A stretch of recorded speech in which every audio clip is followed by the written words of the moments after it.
Well, hey everyone, we are here in Kyle, Texas, just a little bit a ways from Austin. This is what I like to call the "oh no way" spot. No way!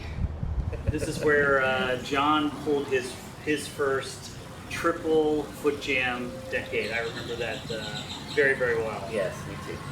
Right So- up there. But yeah, so this spot holds a lot of special memories. But today we're kind of focusing on the Master of Creativity contest series and what a year John had in 2017. And kind of the first question that we wanted to throw out to John was, and you may remember during this time of the MOC, John, who has several social media accounts, went totally offline. So John, talk a little bit about what was behind that and sort of what your thought process was. Beginning of the year when I started with that I decided to enter Mark, and as Mark started rolling, I decided the best thing that I could do for me and my productivity and to be focused, more than anything focused, on writing for Mark was that I didn't want to be influenced by anybody or anything, and so I figured the best way to do that was to shut everything down and not watch anybody's clips or anything that anyone was putting out, so I wasn't being pulled in a different direction or like seeing someone else's trick and wonder how I could counteract that trick or what I would do. It's like it's all on my decisions and my tricks and what I wanted to do, and that was it. Like I wanted to be out of the way, in a way. Sure, and kind of just not thinking in terms of what other folks are doing or what anyone else is doing, just total creation mode, sort of. Yes. Yeah. And some people have thought, did you record a bunch of clips like ahead of time and then just slowly start to trickle them out for the 3 rounds, or definitely not. What was that process like for you? As because the 3 rounds and your almost 3 individual contests. Right. I don't know the exact point of it, but I know that at some point Marty said to me that it was not in between me and him that it was not allowed to stack clips, or like everything had to be done from the start to the finish of each round. Right. And I know that wasn't a rule, but once Marty said that to me, then that was a rule to me. And so no, everything that was in each round was pulled from the day one until the deadline. And then it got to a point, because I wanted to prove it to Marty, like I would change something on my bike, or actually round 1 was done from day 1 to the deadline, and then round 2 I bought a new pair of shoes, which are these ones, and so everything in round 2 is in those new shoes. Okay. And then on round 3 I changed my stem, and then partway through round 3 I changed to the Haro, and so it's obvious that all of those. So no, I did not stack anything or filter anything through or hold back on anything at all. It was whatever I came up with within that round was in that round, and then I started fresh day 1. That's amazing. Yeah, that's pretty cool. So there was nothing like in the hip pocket to say, oh, if I don't get this, I can still fall back. It's like all or nothing each round. As I tell people, I had something to say, and I said it. Yeah, you did. I think that you did. Now, if you had to pick, which round do you think you were most proud of? Round 2. Round 2, and why was that? I liked round 2. I just liked the tricks personally better. Like I think I was kind of on a roll, and it flowed, and I'd won round 1, and going into round 2 I was like feeling more confident and better. Yeah. And it was just I liked it. And was there a round that you didn't like as much? Round 3. Round 3, and that's hard because that's the last one. Yeah. Yes. Yeah. I kind of I had a lot of pressure on myself, and It's just a dark place. Round 3 was hard. Round 3 was not my favorite thing at all. Yeah, I kind of lost it. Yeah. And did you feel like when you is it hard to watch your entry for round 3? It's hard to watch all of them. It is. I don't- See, that's absolutely mind-blowing to me because I think, wow, what great entries. And John saying that they're hard to watch, all of them. Yeah, well, it's hard to watch because, one, I know what I wanted on all 3, and so do you. I mean, so me and Todd talk all the time, and Todd's the person that I show everything to. And so he knew the battles and knew what was in there, so he's the only person that knew. And so he knew when I was super frustrated or like going insane. And so to go back and watch is just, it hurts because I'm like, that's not what I wanted. That was not the trick, you know? Yeah. Round 1 is one of them where I was finished with round 1, and I think it's the second trick. The opposite decade land, hold the head tube, spin the bars, and opposite decade back. And I tried for 2 weeks to get that better because I hate that version of it, and I couldn't do it. And it was just whenever I see that trick now, I'm like, Such flatland. That's so flatland right there. For yeah. Sure. But yeah, they all have great tricks, but there's other things that I was trying, and then it would have been, there were things I wanted. So. One thing that I remember about all 3 rounds is that you seem to take it literally from day 1 until the final day. I mean, round 3, you flew to Japan while the deadline was still.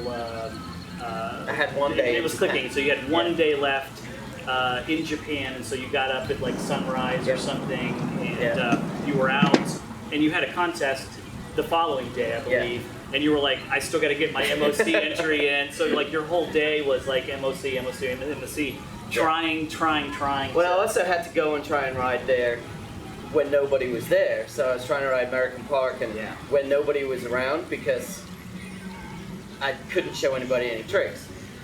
So I got up real early, and then Paul Chamberlain rolled up partway through that session. He's like, "Oh, that's what you're trying." I'm like, "Bugger." Right. Damn you, Paul. But and that was kind of the end. I didn't get what I wanted. Yeah. Let's put it that way. So, but you I gave will. it a good try. You will get it. Oh though. yeah. You will get it. Yes, it's there. Yeah. So now, Ephraim wants to ask. Now, the no-handed decade had a massive impact on social media. I don't think that there's any other clip from MOC that has the number of views or shares. I mean, it's hundreds of shares and tens of thousands of views the last time I looked. Was it difficult for you not to see any of that happen? And then Ephraim wants to know, you must have peeked in to see, oh my goodness, this thing is absolutely blowing up and people are going nuts over this. No, I did not. Like when I went dark, I deleted all the apps from my phone. I deleted everything off my laptop, and didn't look. I actually wasn't even tempted. Like I just didn't want to know because I knew if I went in that hole, it would be off. And then so I didn't know. The only thing is like every now and again, Marty would text me and say the number of shares, and that was it. Like Marty would be like 300 or whatever. I don't even remember now how many he got, but he was just like he would just keep like dropping that little nugget in there, and but it was fun because like I remember when Marty released it, and it was I was working, and then all of a sudden my phone just blew up from people texting me that didn't have. I had no idea what I was up to and what I was doing. Yeah. So that was fun. But other than that, like no Ephraim, I did not. I did not go in there. So. It was amazing to me when MOC was over and you returned to social media. I think your first post back was something like, "Hey, did I miss anything?" You know, it's kind of like, "What happened when I was gone?" You know, it's like, "Oh, you missed a couple of things maybe, but hello from Japan." Yeah. Now this year, you're taking a bit of a turn. You're not competing in MOC. You're actually on the other side. You're East Band. Yeah. But you're actually judging this year. Yes. How do you feel about that? I'm actually more nervous about judging, I think, than I am about writing. Like the writing was the writing's just me against myself, and now I like have to compete against other people, not compete, but judge other people and do that, and it's pretty nerve-wracking just between who else is judging, like, you know. And it's humbling too, I would think. You're seeing some of the best in the world and their creation. Yes. And judging that. And boy, that's like blood, sweat, and tears, man. Yes. It really is. And I've being through that, you know, I also know that side of what's involved. So I'm really hoping that's everyone's going to try their hardest and put that in, and you know, we're going to see some crazy stuff. Absolutely. I'm looking forward to having Ephraim and Marty as co-judges. I'm like, crap. No pressure. No pressure. No. But I'm sure they'll be like, wait, what? Yeah. Now, your crash section that you posted from your MOC, that also received a lot of shares and a lot of likes, because it was pretty brutal. I mean, boy, you talk about, you know, the audio that went along with the video was just as gruesome. Yes. Hearing the screams and the...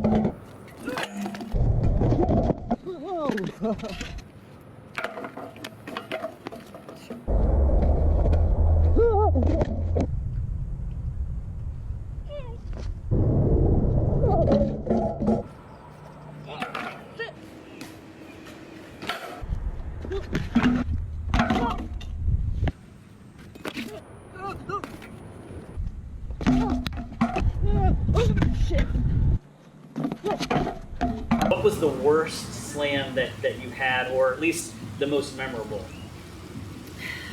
I think the first one on that clip is the one because I got whiplash real bad. Oh shit! From that, and it was a session ender, right? If I remember. It was the first trick of the session. It was a stupid trick. I wasn't even like, and that's what's frustrating. It was like the first trick, and I don't even know what I was doing.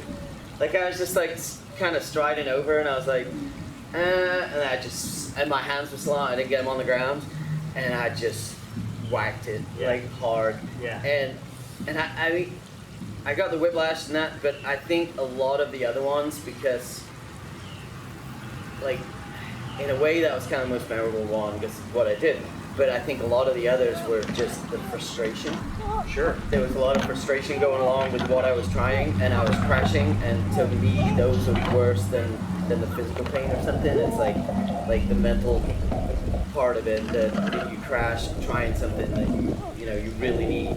And so to me there's different levels of that. But crashing's crashing. It's just there was come to the game. There was fatigue involved in a lot of that too. You could just tell absolute exhaustion. The heat, exhausted, frustration. You're like, oh, it scares the shit out of you. That's the part of it. Like you're thinking you're gonna do something, and then all of a sudden you're looping out a rolling, and you're like, what? And it throws you. Those things will throw you to the ground, and hands first. So yeah, there's a lot of that, and just like we rode today. And then I crash at nothing, and it's just like, fucker. Like, I had to get back up, and I did like 10 in a row or something. Yeah, it's just I'll show you who's boss. Yeah, no, you're not. So yes. Okay, well, it was brutal, but I'm glad to see you're in one piece and still killing it. So now, this year's going to be a little different for you since this is the first year in a couple of years that you haven't been in MOC. Right. In those months throughout, the middle part of the year have been pretty much consumed with.